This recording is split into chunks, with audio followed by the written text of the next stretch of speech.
GirlBoss show, where we discuss business, life, and everything beyond. And my name is Alexia from GirlBoss New Zealand, and I am hosting the show today with a very good friend of mine and also an incredible entrepreneur, Holly. And Holly, can you just introduce a little bit about yourself? Of course. Kia ora, my name's Holly. I'm 23 years old and I'm studying a communications and business conjoint degree at AUT. And I'm one of the co-founders of Flavour, a clean alternative energy boost with a social impact as well. It's awesome. It's so good to have you here. Thank you for having me. I'm really, really excited. And so I just want to start by sharing, just for you to share a little bit more around why you were motivated to start Flavour. Yeah, absolutely. My business partner Brad and I were in the AUT halls, first year university, and ourselves and all of our peers were drinking copious amounts of energy drinks to get through the exams and assignments and everything that was going on at university, but we were feeling really guilty about it, the artificial ingredients, the high levels of refined sugar, and so we decided to do something about it. We started researching, started formulating our drinks, and yeah, kind of snowball affected, and we got to where we are now in market. And you're here. Yeah. I love that. But how did you go? Because so many people have an idea. They're like, oh, it'd be really cool to do this product. But what's that first step like? And I think that's the hardest thing, is how do you go from just an idea to a product in new worlds across the North Island? How do you do that? Yeah, absolutely. It was definitely a challenge. I think the biggest thing is people being scared of other people saying no. We had this idea. We knew we weren't food scientists. We couldn't develop the product ourselves. So we got out there, started emailing a whole bunch of companies, just saying like, hey, this is our idea. Do you want to come on board and partner with us? Wow. And just getting it out there and not being afraid of rejection in that kind of setting, and just testing the waters to see what the appetite was like for something like this was really important as that first kind of hurdle. I love that. And was there someone that accepted that first email? Yes, Who there was. I actually can't actually share that information, unfortunately. But an incredible company that worked with us on developing our first original flavour. Yeah. Wow, that's so cool. I love that. That's so awesome. And I think that's a really key point around that idea of not being afraid of people saying no. I know when I started GirlBoss at 16, I was always surprised at how often people are keen to support people with passion, and particularly young people with passion. And I remember when I started off my very first GirlBoss conference, I wrote a list of all the incredible women that inspire me. I was like the CEOs, politicians, Jacinda Ardern, Teresa Gatting. And I remember I wrote like 20 names, and I think every single person replied to my email, which was, first of all, incredible. I think I used that technique where you just try and figure out how their company email is formulated, and they're just like changing in the name. And then, all of them actually replied to my email. 18 of them spoke at the conference, and the 2 that didn't said, like, I'm really sorry, but I'd love to support next time. I think that was really eye-opening for me, because I think people don't realise that there's so many people out there, and particularly in New Zealand, when we're such a small country, who are keen to get involved. Yeah, there's an awesome ecosystem here. The amount of people that I've just messaged on LinkedIn or contacted from briefly meeting them at an event saying, hey, I saw that you were part of this incredible project or campaign, and I'd love to pick your brain. The amount of people who are actually willing to give you that time is incredible. It's that whole culture of someone helped me, so I'm going to pass that forward. And I love that about New Zealand. Absolutely. And particularly as a young person, do you think that that's helped you on your journey? Definitely. Definitely. I think age is being young is both a barrier and an advantage. It's a barrier because we don't have the 20, 30 plus years of experience, but that's where your age is an advantage. Is there's these incredible people in the ecosystem around you who do have that experience and want to come on board and mentor you and help you get to that end goal. Yeah, absolutely. And do you think being a young person's given you that unique perspective? Yes, I think that's why it's worked, is because part of being young, there's a certain naivety that comes with that. So many people have said, you're trying to get into energy drinks, you're crazy. Like, there's no way that's going to work. But that's where a bit of naivety comes in, and passion and determination that we believe we've got this amazing product that has strong differentiation from what's on the market, and the naivety to not be too scared by these huge competitors out there. Yeah, absolutely. And how did you navigate with the energy drink market? We've got some pretty big players in there who are international, got big budgets. How do you navigate an environment like that? How, did you know going into it how what you're going up against? How did you navigate that? Yeah, absolutely. Yeah. We knew there were some big players in the market. And the more we researched, the more we found out, the bigger we realised the task ahead was. But in saying that, we believe there's such a huge differentiation with our product. We have this incredible leaf called guayusa that's not used in any drink in the market currently in New Zealand or Australia. It's a caffeinated super leaf that contains antioxidants as well, and it's from Ecuador. It's a completely sustainable, fair trade and organic ingredient. The drink's completely natural. There's no artificial ingredients or added sugars. And with every bottle, 5 cents goes towards mental health in New Zealand. And we're currently in the process of setting up the FORIC Foundation. Oh, cool. And the goal is to increase that donation per unit as well. And so the fact that we've got this combination of things in our product, we believe is something that really is important to Kiwis. And we're finding actually not only energy drinkers like it, but also people who drink coffee for that boost that doesn't have the artificial ingredients and stimulants in it either. And yeah, it is, yeah. No, absolutely. Yeah, and I think that's something that's so unique about, quite unique about Generation Z and that new generation, is that we're not just wanting a social impact, we're expecting a social impact, and we're demanding a social impact. And I talk to so many young women who across the country in high school have got business ideas, and just 9 times out of 10 it's always got such a strong social impact. And I think we're really shifting society where we're saying, you know what, we don't want to just do things the same way as that it's always been done. And I think that even ties into that naivety. We're like, well, why does it need to be the same way? Yeah. We don't have 40 years if it's been always this way, so it needs to stay this way. And I think that's another benefit of young people, and we're seeing so many amazing young people really standing up and starting new things and being entrepreneurs. And do you think growing up you imagined that you'd be doing what you're doing now? Not at all. I fully thought I'd high school, go to university, do the business communications degree, move into a grad role. Like, I thought that was the path that was laid out for me. And actually everything just changed radically from that first year of university. I knew I loved business at school.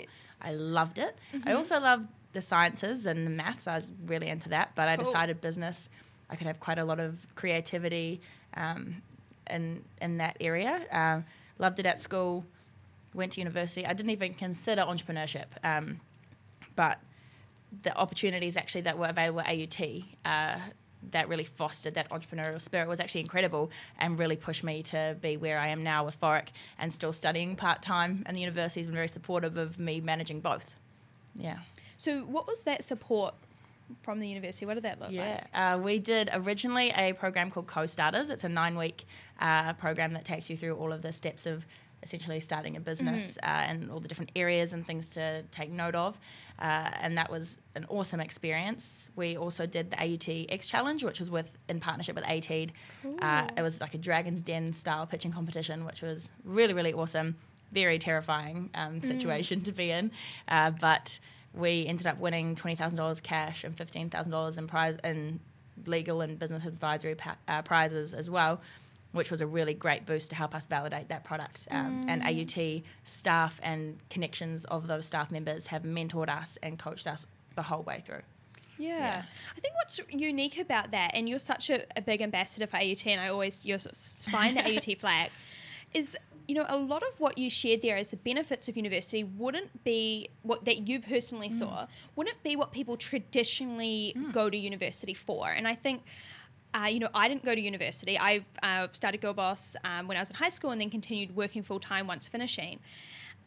And I really wonder if universities now have to evolve. That you can't just sit there and sit in lectures now. And actually, because young people are so entrepreneurial, we're demanding more of our universities. But do you think did you need a traditional university degree to go out there and do what you've done? I don't think it's necessarily necessary to have the degree to start a business, but in my situation, everything happened for a reason. I was meant to go to AUT and meet all of those incredible people, because if it weren't for them, I wouldn't have the connections or that prize money funding or the learnings that I did gain through being at university. Even though I didn't go in to study entrepreneurship, the support through that process was incredible. So yeah, I think that's why I love AUT. I always rave about it because it is forward thinking and it does have those extra supports and programs you can be a part of. So yeah. Yeah. And do you think though is it because you made that decision to take advantage of all those opportunities? Absolutely. So you kind of have to be on the lookout. Like that's always my thing. I never want to say no to opportunity. I'm always on the lookout for any chance to experience something new, learn something new, and if you are looking out for those opportunities, you'll be able to 100% get on board. Yeah, absolutely. And I think I think so often there's so many people in like the space, that education space, providing opportunities for young people, and we're really like at GirlBoss, we get a lot of uptake, but so often, you know, I meet these amazing people and they've put in all this effort for a youth conference and they just can't get those numbers there. And I think often it's because it can be hard for young people to be aware of those opportunities, but also I think young people sometimes don't always see the value in that, and they don't always know to step up and do that. And I think that's what's unique about your journey, is that actually you said yes right through. And would you say that even reflecting when you were in high school and earlier, were you always someone that said yes to opportunities? I was, and that was partly because I'd grown up moving countries every couple of years, so I was kind of forced out of my comfort zone quite a lot. And if I didn't say yes to opportunities, then I wouldn't meet new people and make these new friend groups in these different countries I'd go to. So I definitely built resilience that way, but it's definitely something I've had to train myself to do, is to really put myself out there. Even in situations when I didn't really want to, I was feeling awkward or nervous to meet new people. It's just so valuable. The more you invest in yourself, the further you'll go, I think. Yeah, absolutely. So you've lived in, how many countries have you lived in? Well, 5. Right throughout your childhood. Yeah. And so you're a very global citizen from the get-go, right? So that was like your default. So so how old were you when you first moved country? So where were you? Less than a year old. Wow. Yeah, went to Brunei, then to Aussie, India, back to New Zealand, back to Aussie, to Dubai, and then back here. That's incredible. So it was pretty insane. Yeah. So your like default is your default perspective is that's global, and is that even how is that even being so confident with so many different cultures and being so confident to see the world outside just your town or your street, into not just a continent but the whole entire world? 2 questions. How do you think it's helped develop your skills to navigate meeting new people and in a business sense? But also, has that helped you with a global perspective of work? Yeah, absolutely. I think the biggest thing in having that global understanding is knowing, even if 2 people are from the same culture, you're so vastly different, but there's so many cultural differences across the world, and acknowledging and respecting those is so important. Because if you, can you give me an example? What's like a cultural no I could do in like India or Dubai? Well, just when we were living in Dubai, for example, during Ramadan, you couldn't eat or drink in public during the daytime. And just being very knowledgeable of that is so important, because if you did, it was seen as extremely disrespectful, and there was actually severe consequences for that. And that came from living there. A lot of tourists actually don't realise that, but I think that's the great thing about travelling, whether you're moving to a country or just travelling and visiting, that you do that research and you find out more about the culture, and you don't just do the touristy things, you immerse yourself in that cultural, local level to broaden your horizons in a cultural sense. Yeah, I love that. And are you thinking of taking Flavour global? To take Flavour overseas would be incredible. Yes. So yeah, we'll see. We'd love that, we'll right? Like a small, like started off as a small Kiwi startup and taking on the big players global. That's what we want. That's what we want. Okay, I love that. What I really want to know though is, because I just think as a drink product, I kind of have the idea of like, oh, I want to do a drink product, but I just would not know how to go from like, how did you come up with the recipe? How did you get these glass bottles? You know, how did you just like on a really tangible level, what was that first step like? How did you even know that about that leaf? Yeah. We essentially, Brad and I got together and we decided, okay, these are the key things that we don't want to budge on. We know we want this incredible guayusa leaf in our drink. Cool. We know we want our drink to be natural. We know we want our drink to have a social conscience and a social impact. So those are the things that are values to us that we weren't, core things about our product that we weren't going to budge on. And so that's when we worked with some food scientists and we knew the ingredients we wanted to use roughly, and we worked with them and went through literally like probably 2.5, 3 years of product testing, doing focus groups and getting as much feedback as possible. I think that was one of the biggest learnings for us is even though this is our baby and our project, that you can't just take that so personally. Like you need feedback from people and you need to be okay with people not liking it. You do a focus group and you're like, I spent 2 years on that. And you're like, no. But it was great because we got feedback. Said, actually, it's like not sweet enough, or it actually needs a little bit more carbonation because it is only lightly sparkling. And lots of little bits of feedback we got that were really valuable in making the product what it is now. And that's the biggest thing, is listening to people, listening to advisors, listening to the masses, and actually doing that research, because without it we wouldn't have got it to where it is now. Absolutely, that's so key, and it tastes so good. So it's worked. The people have worked. How many reiterations did you get to here? Because I've got elderflower and lime, but how many flavor tastings? Maybe for your original. Yeah, the original had the most. Yes. I can't even count. Like over, like just Brad and I alone, we did probably tried over like 20 variations. Wow. But then when we had a few that we were happy with, then we took those options out and tested them with lots of people. And yeah, that was the ginger, turmeric and elderflower lime probably had a bit less in terms of the external tastings, but we saw these flavors as really popular. They worked well with the guayusa leaf as a kind of an iced tea like flavor. Yes, it does taste like iced tea. Yeah, so it's not that kind of same artificial taste that we've said we've got a lot of feedback on actually. It's quite different to other energy drinks on the market. So yeah, absolutely. I love that. You go, girl. And what I love the most about everything that you stand for is your commitment to mental health. And I know that every time someone buys a bottle of Flavour, they get a 5 cents donation goes to the New Zealand Mental Health Foundation. And I know that you've got lots of plans around even increasing that impact. Absolutely. So we're actually setting up the Flavour Foundation. Oh, cool. So that's where the money then will be donated to various organisations as well. And that's something that is so important to me. Like, I have dealt with negative mental health. I don't know anyone who hasn't had someone close to them experience mental health issues. It's touched me quite personally, and I just think way more needs to be done. And it's just so logical for me that if you've got a business and you can make something of it, then why not put a contribution of that revenue towards something good for society? Because I just so strongly believe business should have an obligation to do that and step up. Yeah, absolutely. Do you think that's a perspective, even being female? Do you think that has influenced your commitment to social causes? That's an interesting one. I don't actually know. Like, I definitely feel very, very strongly about it. I know my business partner Brad also does. I don't know. What do you think, if New Zealand could do one thing to support mental health right now, what would that look like for you?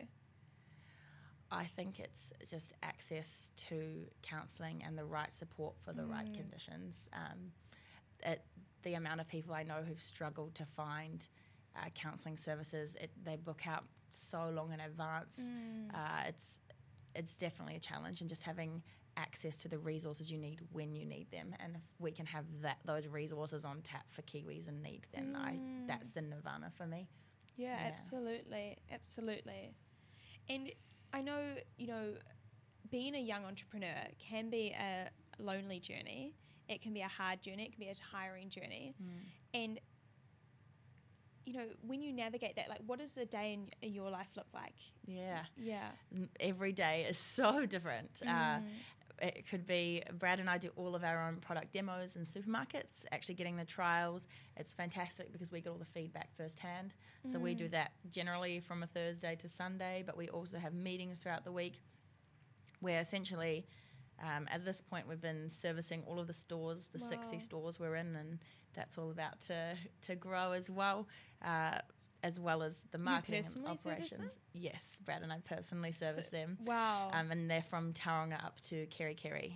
So it's been a lot of driving, a lot of meetings over the phone. You couldn't describe one day. It's just insane. I don't even, it's hard to even put together in my head. But that's why I think it's so important as well, coming back to mental health, is that we do look after ourselves, and we're very conscious of making sure that we do get enough sleep, that we're eating well, that we exercise, that we actually practice mindfulness, and just instead of me sitting there trying to eat breakfast and do emails, just like actually take 15 minutes, be like, okay, no, I need this time to just be and look after myself, because this journey is crazy. And absolutely can't look after a business if you're not well yourself. So and you made that decision. You could have gone to you could have been on a grad program, and you could have been in an office with lots of other young people, and instead you chose, you're spending your days, driving up to Tauranga to stock in one of your products and do tastings on your feet for hours. What was that drive? Is it worth it to you? What's that end goal that makes you push through that? Yeah, it's definitely, I'm quite a social person, so and it's Brad and I together, and that's awesome, but we often don't get to work in the same place with all the things that are going on, so it is a little bit more isolated than the typical grad role that all my friends are now graduated from university and are in. It's a lot more social in those settings, but I think for me, I see this as an incredible learning opportunity. How many roles, if you're leaving or nearly leaving university, do you get to see that many aspects of a business? Literally every single silo, it's all interconnected. You're working across all of them. You're gaining so much knowledge. That's the goal for me, is just to build my skill set as much as I can. And if that means I have to sacrifice working in a big social shiny team office and going for Friday afternoon drinks, then so be it. That's I'm 23, I've got a lot more life to live, and who knows what might happen in the future. But I think and that's where, again, having a social life and catching up with friends is really important, to make sure I do make time for the people in my life that are important to me. Because I think that's so important even on my journey, is because and particularly sometimes we seem like we're having quite social lives because we're constantly talking to people at stores with your tastings and having meetings, and you're seeing a lot of people, but you're not always actually having those opportunities to actually catch up on a sort of a non-business level. And for you, how important has it been to find that tribe? So incredibly important. I have I go through waves. Some waves I get to see friends a bit more regularly, and it's awesome. Some waves I don't get to see anyone, and it's actually quite a struggle because I feel very isolated, and I have to make sure I get the energy to go okay, let's catch up with these friends for coffee, and let's go do this, because I need and feed off the energy from other people and want to know how these awesome people in my life are going. So it's a really important thing to get right. It's really difficult to get that balance, but it's a constant work in progress. A constant work in progress. Yeah. Do you think that, I often reflect, and when you're in those times, it sometimes can feel like there's no end in light. And I often no light at the end. You're like, I'm just never going to get out of this super busy cycle. And often what I just tell myself, and so I've been interested in what sort of mantra you tell yourself during those times, is often when it feels like things are the hardest, there's some sort of light just around the corner. And I've been like, this is just so much. And then just, you know, the next day I'll get an email with a really exciting breakthrough. And so what's that mantra that you tell yourself in those sort of times where you're like, I don't even have time to catch up with my own family, let alone friends? Yeah, I actually have this little set of like 10 flashcards at home. I love that. And they're all, I know, they're all these, it's like my 10 different mantras, and I pick like every day, like 2 or 3 that are most relevant to that day. If I'm feeling really stressed, or I'm just have a lot on my plate, or I'm feeling like I'm not pulling my weight with my friends or family and seeing them, like I know that my friends and family do understand, and I make sure I communicate with them so that they know that I'm not just ghosting them. So I look at those cards and I pick a couple relevant ones every day. They're like, there's so many, I can't even pick one. But it's really valuable to just say these over and over again about, you know, it's actually going to be okay. The world's not going to end. I'm getting the learnings in there. I'm making steps forward. I'm making progress, and I'll get there, and there will be some positive thing that's happening in like around the corner, like you said. Around the corner. It does happen. I love that. It's amazing though. Like now that I say that mantra, how often it's just like there's that relief is just out there waiting for you. Yeah, absolutely. I don't want to get these little mantra box. I'll share them with you. Yeah, I'll like print them out. I love that. That's amazing. And I just think that's something that's so key is around that importance of finding community, importance of finding tribe. And a huge reason why I started GirlBoss New Zealand was because I didn't feel like I had a place or a community or a tribe. I was really passionate about business, and I was passionate about science and tech and engineering. And I'm like, where do ambitious young women go? Where is that place for them? Where is that place where they can be unapologetically ambitious? And I think particularly in Tall Poppy Syndrome New Zealand, you know, to even stand up there and say, like, I really want to have a huge social impact, and I want to create a product that will change the world. And I want to make sure that every day I'm living true to my why, can feel uncomfortable. And it's almost more allowed in New Zealand society to put yourself down than to say, oh, I'm not very good at that, or make a self-deprecating joke, than it is to actually say, you know what, I want to make a difference. And have you navigated any Tall Poppy Syndrome? And if so, how did you navigate it? Yeah, it was really fascinating actually, because in Dubai I went to an American embassy school. Oh, cool. And full of Americans and Canadians who had so much confidence, never heard of this Tall Poppy Syndrome thing, and they were unapologetically ambitious. And it was awesome, and it was this whole community of everyone supporting everyone else. And that was overseas. I'd grown up at American embassy school, so I was very much used to that culture. Although I was the quiet one. I was the one that everyone's like, how did you do in that test? And I'm like, oh, like, you know, and they were like, let's all talk and celebrate. And I'm like, okay. It wasn't like inherently me coming to that environment as a Kiwi, but it was so welcomed and so the norm there. Coming to New Zealand was a very different story. It was kind of achievements were celebrated, definitely, but that whole culture of like just almost like screaming support for people was just like quite. Absolutely. It was quite a stark contrast to me actually when I did come back, which is interesting. But I'm very much a believer in lifting people up, and nothing's a competition. Like everyone is on their own journey, and a win for everyone should celebrate. I don't like, that's my personal belief, but also in saying that I do struggle talking about my own successes, because I'm really happy with how I've worked so far. Like I believe I am hardworking and I love what I do, but I also find that hard to say. And it's that culture that's kind of been instilled in me that by uplifting other people, I'm trying to get myself out of it as well. And I'm constantly surrounding myself with incredible people like yourself, because we're besties now. That are very much a part of that culture shift. I think that's so important.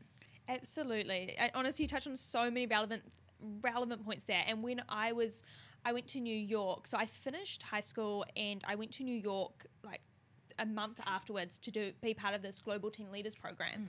And it was largely American, and it was fully funded for 5 days, all young people around the world who were running their own charitable organizations. And I remember going there and walking into the room and sharing about what I was doing with GirlBoss, and they broke out in applause.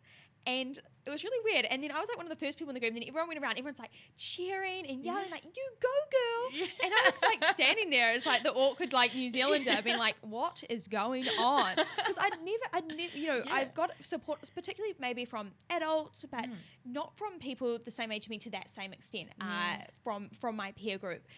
Which I've actually got more support now, but particularly when I was in high school and I was with other high schoolers and everyone's going through their own kind of life journey, and it was that was when it became clear to me, because I'd heard so much talk about tall poppy syndrome, and it wasn't until I'd been in another environment I was like, wow, this is actually how other countries act. I know, it's crazy. Yeah, it's awesome. We need to be more like that. Yeah, exactly. And I've kept in touch with a lot of them, and I've been back to different global sort of leadership programs around the world, and I think I just feel so energized when I'm around a lot of American young people and Canadian young people and doing really cool stuff. So I'm really passionate about bringing that passion back to New Zealand and supporting that as well. But it's something that we need to be so deliberate about. Absolutely. And so conscious, because sometimes even, people speak so openly about, oh, I want to go and do this and that. And, you're like, I really support that. But then sometimes you've got this sort of messaging like, wow, that was really bold of her to say that, and you have to check yourself and you're like, whoa, where did that come from? Yeah. Because it's so ingrained. Absolutely. And it's also, I think, a fine line between being proud and being arrogant as well. And so I think people are scared to get up to that line. Absolutely. But it's important to be able to express that you're proud of your achievements and share them with the people that are important to you, but still keep that Kiwi humility, I think, is important. Absolutely. But absolutely, I think we need to be a lot more shouting from the rooftops at our peers and friends' accomplishments, because it's just such a stark difference to what you see in some countries overseas. And I think that's how I've really been able to navigate that, because, my family and everything really value that humility, and I value that humility. But at the same time, I'm like, we really need to be pulling away from this tall poppy syndrome. Yeah. And I think how I navigate that is by saying, I'm just going to really champion the success of other people around me, because that can almost be a more comfortable starting zone. Absolutely. And then we can shift the culture that way. Yeah. And I think particularly for women as well, women can find it harder to speak about their achievements. So if we make it a sort of like a woman pact that we all champion, like, did you see what Holly did in that meeting last week? She killed it. That was such a valuable insight that Holly brought up. Then sometimes then maybe that can sort of change the culture. Build a snowball. Absolutely. People, get on board and lift each other up. I think that's so key. Yeah. Absolutely. And has there been someone on your journey that's been really great at lifting you up and been really invaluable? There's quite a few. I don't want to forget anyone.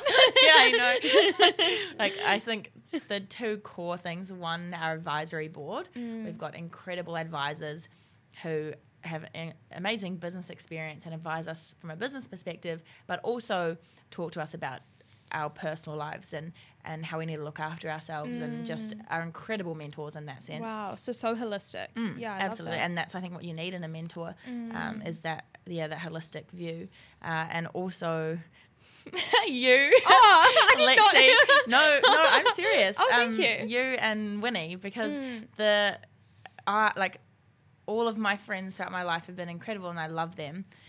But meeting you guys was just like a whole new door opening for me as well, because you got it. You know the startup life. You sympathize not from like a outside view, being like, oh, I see you are so busy, but you actually have been there and understand that and know the emotional drain that it can have as well.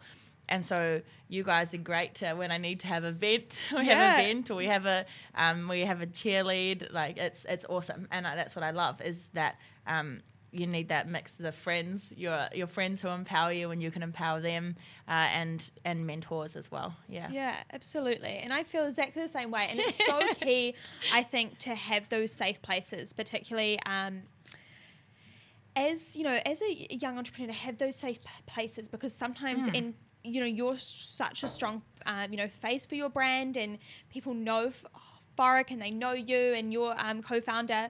And so I think just having that place where you can just be like, I'm the co-founder of Forik and I'm also Holly, an incredible person doing incredible things, and really have that space to be multidimensional, I think is so key.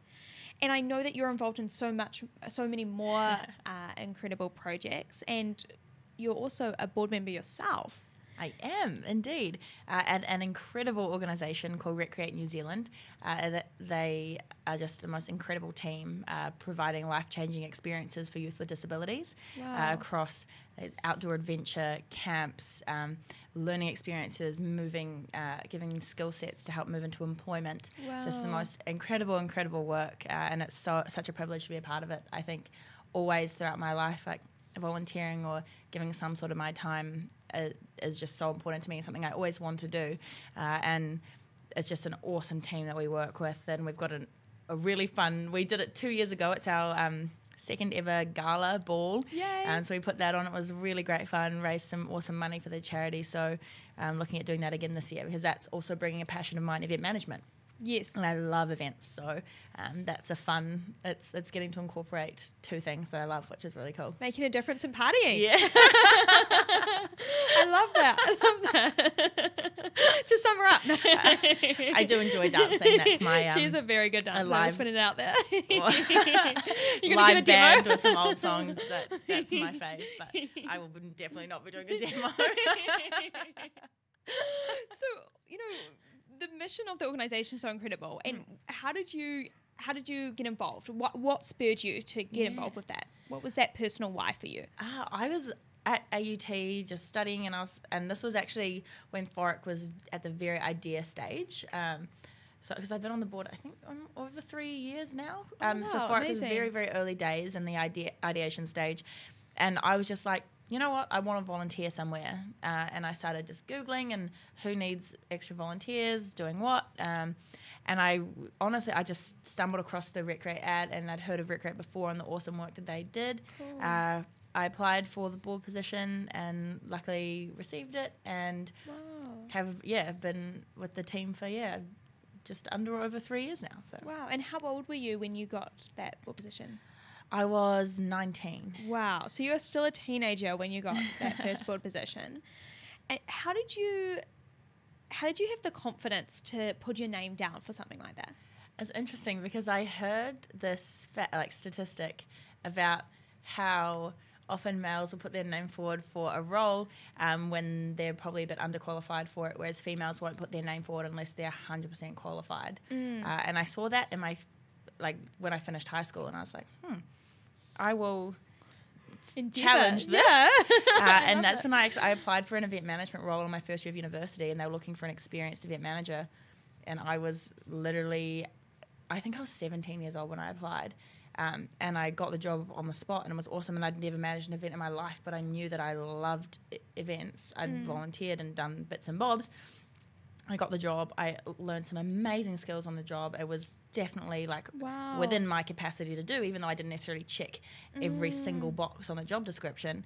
And so the worst thing that can happen about putting your name forward for something you are not necessarily believe that you're 100% qualified for, but you can still bring value to the role, is that they say no, but you get interview experience. It's not the end of the world. I think you may as well go for it. That's something I always did in first year, was find these crazy jobs in companies overseas and wherever, and just kind of imagine myself like, okay, these are the skill sets. I think I'm gonna. I would do that. I could Google that dream. one. I would just dream. I love business. I just love business, and so I would always. I think just put your name out there. The worst that can happen is you get interview experience and you get turned down, and you need to get comfortable with rejection at some point, because no one gets told yes 100% of the time. So absolutely, yeah, it's amazing. And what do you think is a unique perspective you bring as a young person on a board? Because I think so many boards would think, a 19-year-old on our board, can they really add value? And What do you think is that unique perspective that you brought onto that board and that young people bring? Absolutely. I think in this particular circumstance, it was very relevant because it was a charity for youth, and there was at that stage no youth on the board, so I kind of fitted in there quite well. But also just this enthusiasm and a little bit of that naivety, not stupid naivety, but a little bit of just that go for it kind of passion and determination. Because RIT Create, with all the board fundraising we'd done before I came on board, I think the most the charity raised was about $3,000. And then with the gala event, we raised over 20 grand. Was that your event? And that was my event. So I pitched planning experience, right? Yeah, so I pitched it to the board, and I was a bit nervous of how it would go, and everyone was quite nervous. There's a lot of apprehension around the board table because everyone's like, we've never done anything like this before. It's a bit of a risk. And I was like, okay, this is what I think the likely risks are. This is, how we can mitigate some of the risks and da-da-da. And I figured it all out, and they're like, okay, we'll go for it. What support do you need? And I worked with one of the team members at RIT Create, and we pulled it off, raised an awesome amount of money for the charity. We were able to buy a whole new van for programs. I was over just over $25,000. Wow, which is that's incredible. That's such an amazing and achievement. it was quite a small charity, and yeah, now absolutely. It's grown. We're in Christchurch now, offer programs Auckland, Bay, Plenty, Waikato. So it's awesome to be a part of that, and I think that bravery and naivety to pitch to the board this crazy big fundraising event that had never been done before, I don't think necessarily it would have happened if I wasn't that age. Absolutely. And I think that just shows, how everything can work on, evolve from each other. Yeah. You saw that article, and then you thought, hey, you know what? I'm actually going to put my name down for the original event planning opportunity, and then for the board position. And then, I think often when I'm working with young women that really struggle a lot with putting themselves out there, I really challenge them. I say, are you going to let your fear limit your contribution to the world? Because sometimes we can really be really wrapped up in our fear, and we think, I just can't do that. But when we start to look external and say, you know what, am I just going to limit myself right here, right now at 19, and decide, you know what, I'm not going to put my hand up for these opportunities. I'm going to decide right now that I'm going to limit my opportunities for growth. I'm going to limit my opportunities for contribution. But you made that tangible decision to actually say, I am going to develop myself, because the more I develop myself, the more I can help the world, basically. Yeah, absolutely. I think that's something, it's really interesting. When I was younger, I was a really confident, loud kid. Then I came back when I was in high school. I suffered some really bad anxiety and depression, and that was not a fun time for me, and I'd lost all of my confidence. I did not want to talk to new people. I was like, I had the skills from having to move country so much, but I was just like, I don't want to do this anymore. I don't want to have to always meet new people and do the whole conversational, polite thing. And then I went to university, and I was like, okay, what do I want for my future? Because I believe that I can have some sort of contribution in this world, and if I don't put myself out there, I will never be able to do that and achieve the things I want to. And so I set myself a goal, and I went to all these networking events, super random networking events down at the Grid, at the universities, often quite tech-based, which I love tech, but I'm not I'm working in drinks. And I would challenge myself, be like, Holly, go to the talk. Tonight you have to talk to one new person. Go and introduce yourself, shake their hand, hear their story, get that nugget of wisdom, because everyone has at least one to share, and then you can go home. And then, okay, next time, 2 new people. Next time, approach a whole group of people in a conversation. And I set these goals for myself to try and push myself, because I had such bad anxiety. I would have panic attacks, I'd freak out, I couldn't speak in public. I would, and so I had to set myself these little mini goals to push myself back out of my comfort zone, to get to that point where I could be like, okay, I'm ready to share what I want to do and make a positive change in the world. Wow. And I can now do that because I've pushed myself to talk to all of these people and build that network. Wow. And do you think, that you prove to yourself that strength from such a young age? You still, you know what? I'm actually decide right here and now that I'm not going to let that limit me. Do you think that's actually overcoming that adversity has actually ended up helping you in your journey as an entrepreneur? 100%. I think the most important thing in entrepreneurship, but also in life, is people. People make you laugh. They make you happy. They are your teammates. They're the people. Everything is worth doing because of people, in my opinion. I think I used to hate networking, actually. I used to think, networking is just everyone using everyone, and it just sounds really negative. And then I actually started going out to these networking events and meeting people and pushing myself and saying, actually, I'm just meeting these incredible people who have incredible stories to share and are interested in hearing what I have to say, and actually making friendships and relationships with all of these people. And so sometimes I've been in situations where someone I've met at a networking event has gone out of their way to help me with FORIC, and it's been incredible. But I don't see it. It's not a transactional relationship networking. It's actually a mutually beneficial friendship. And I think that's so, so valuable. And yeah, I no longer see it as a negative thing. It's just vital. People are vital. Absolutely. Yeah. I love that. And I think Robert Hollis, who is a big inspiration of mine, he's got a really good saying, which is always around constantly add value.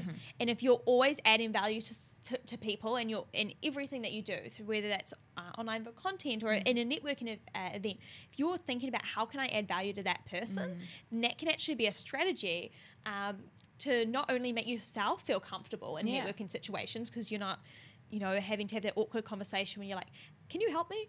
But actually, when you give, then the universe gives back, and people naturally 100%. Want to give back. Absolutely, because if someone comes up to me and says, hey, I'd really love to help with your mission, then I'm going to be like, oh, awesome, how can I help you? So I think absolutely. I think that's a really good way in terms of shifting that nerve, and I think particularly women can have around networking. Absolutely. And I think it's really important. I think often maybe this is just me, but often I try and, when I feel uncomfortable, I try and convince myself by saying things like, oh, the reason I don't like networking is because it's very transactional and, it's not really, but really it's just fair. And I don't know if that's you, but for me, it's really, absolutely. It's fair. I'm just like very persuasively justifying it to myself. And sometimes I've just had to make those conscious decisions. I know when my mum asked me, she told me, oh, I've just saw your emails and saw that you've just been asked to speak on the AM show. And she's like, do you want to do it? And to be honest, my first reaction was like, well, I mean, I'd rather probably not get up and do that and put myself on national TV. But she said to me, and I really remember this was a really monumental moment for me. And she said, well, it's not about you. It's actually about all the other young girls out there that might watch you and think, hey, I could do something like that. Amazing. And I think that was just that move from actually about me to actually external and around that bigger picture, which was really crucial. But, you're constantly putting yourself out there. You were on the project not too long ago. And, what do you say to get yourself through that time when you're just like, I don't even know if I, want to put myself in that position? Yeah, it's definitely very nerve-wracking. I was absolutely petrified, especially because we only confirmed it the morning of being on the project. It was very, very fast-moving. I got the call the night before saying, that's TV for you. That's TV. That's show business, right? But, yeah, I think it is. It's just thinking about the bigger picture and, what are we trying to achieve here? What's the goal? The goal is to take this product and make it something big, make an impact with it, positively impact people's lives. And yeah, I think that's what you've got to keep in your mind, because the whole personal, what if I stuff up? What if I look what if I look silly? That needs to kind of just go, because yes, everyone makes mistakes. Sometimes you might look silly, but at the end of the day, what you just can only do the best you can do, and you've got to think of the bigger picture. Absolutely. Yeah. Yeah, and doing it for that younger version of yourself who was too, struggled with mental health and was too scared to even go to a networking event, who would be so proud. Who would be so proud that you're actually there on TV and actually going out there and making an impact. She would be like, are you serious? Did you actually do that? No, it's so incredible. Making your younger self proud. I love that. Thank you. I haven't thought about it like that. That's very cool. Yeah, absolutely. And you're inspiring so many young women through the show too. I'm really inspired by what you do. And I'm really grateful to have you here. Grateful to have you here on the show. It's awesome to be here. Yeah. So we're going to start a new sort of switch tradition where we're going to end each show by talking about what we're reading, what we're watching, and what we're listening to. Okay. So we'll start off with, what are you reading, Holly? I am reading 2 books at the moment. One is called The Brief History of Time by Stephen Hawking, which is fascinating. I love my science, but it is quite a heavy book. So I'm also reading a book called Shantaram by Gregory Davies, which is really interesting. It's based on a true story of an Australian convict who escaped to India and lived his life in the slums. It's a very, very amazing book. Wow, that is incredible. Yeah. It's a bit of a switch between the two. Yeah, absolutely. Yeah. Oh my gosh, I really want to read that book. And borrow it after I'm done. Oh, good. Okay, thank you. What are you watching? This was very hard. I don't know. I have a Netflix account, but I don't know why, because I don't get to watch it almost ever. So when I don't get to watch anything really because life is so busy, I'll say I watch people. When I have a cup of coffee, I sit at a cafe, I take my 5 minutes out for mindfulness, and I people watch. I love that. You little stalker. And what are you listening to? And I listen to a podcast called the Mindset and Motivation Podcast in the morning. Set it on for 5:30, get me fired up for the day.